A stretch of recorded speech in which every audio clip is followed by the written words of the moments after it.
Hello, my name is Charlie Montford, and today I'm going to talk to you about Module 7, Asking the Right Questions, Interview Skills. This is for the week of September 30th through 3rd. The first skill I learned was some basics on how to conduct an interview. I particularly enjoyed this module because I have been in more than one writing class where I had to go out and conduct an interview, and the professor gave me no direction. As you can see, this would be very hard to do with no direction. So this class really helped me feel more at ease with giving me some tips and skills to take with me when conducting my interview. The first thing that I learned was don't be afraid to ask the interviewee to repeat themselves. Um, I personally had to interview the Sawyer at Tatum Brothers Lumber Company, and he talked very, very quickly. It was almost hard to understand him at times, and so I would get him to repeat it, and he was very accommodating, and he could tell that I really was there and wanted to hear what he had to say.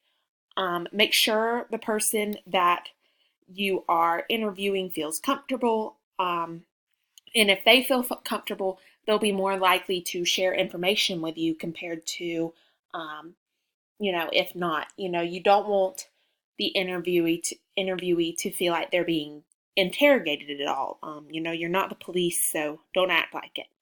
On a scale of 1 to 10, um, 1 being low and 10 being high, my proficiency would be a 7. And I rated it at that just because, I still have some work to do in that category. I still get very, very nervous.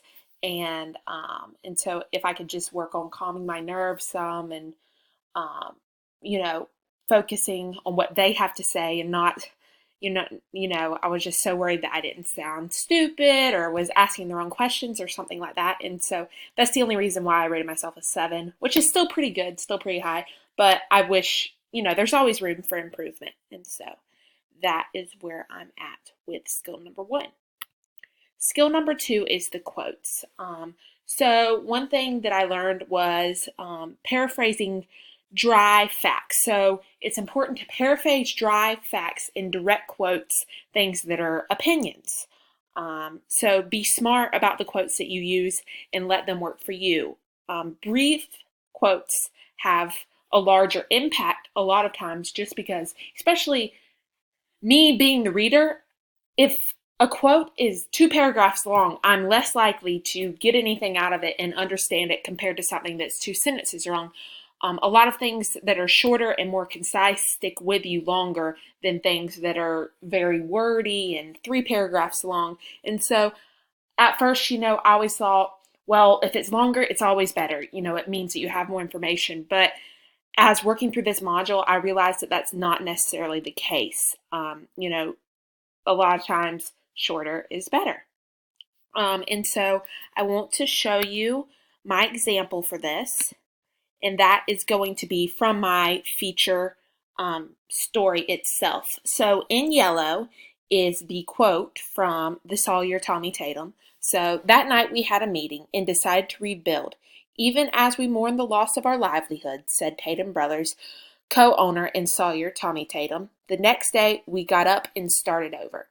I used this quote because I wanted the readers to understand that this was a big decision for them. I really wanted to evoke emotion, showing that these people literally had to get up and start from scratch. Whereas in the sentences in the blue, those were also things that Mr. Tatum said, but I did not feel that they necessarily needed to be in direct quotes.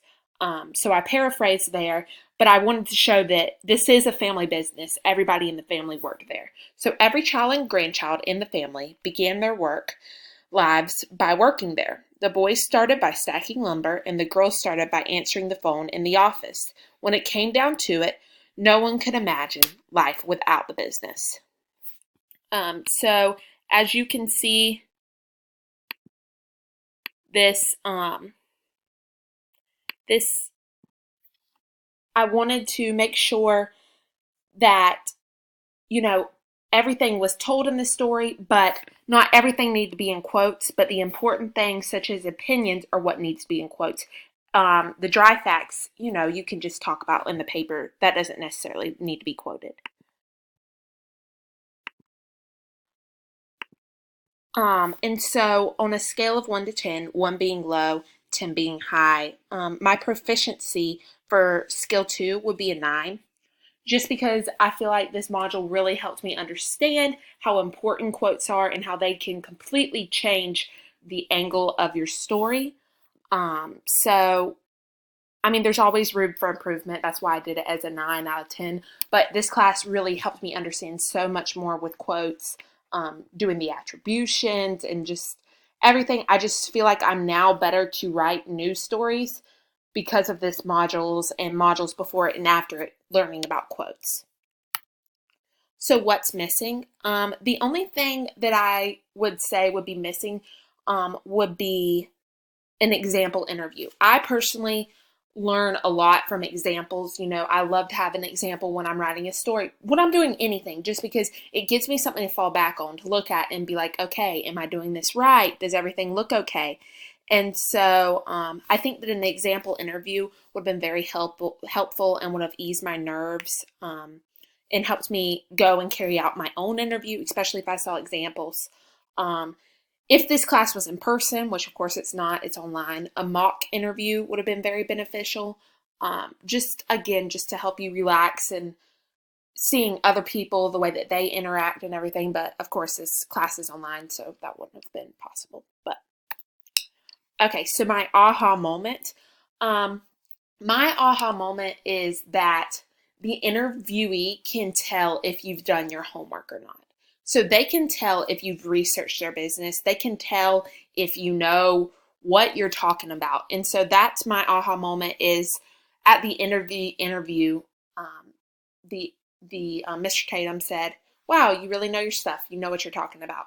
And so that's my aha moment is you want the person that you're going into to interview to know that you know what you're talking about, that you came prepared. And so it'll help them feel like, wow, this person really cares about what they're writing. And that will therefore then reflect in your work. And so my aha moment is, wow, look at her. She really did her homework and you can tell that she cares about this piece. And so if I could give any piece of advice to anybody writing any kind of article, it would be do your homework, learn this stuff and go in with an open mind, and that you will be able to succeed more in writing your papers and everything else if you do your homework, which is what we've been being told since we were in kindergarten, but still it's never more true.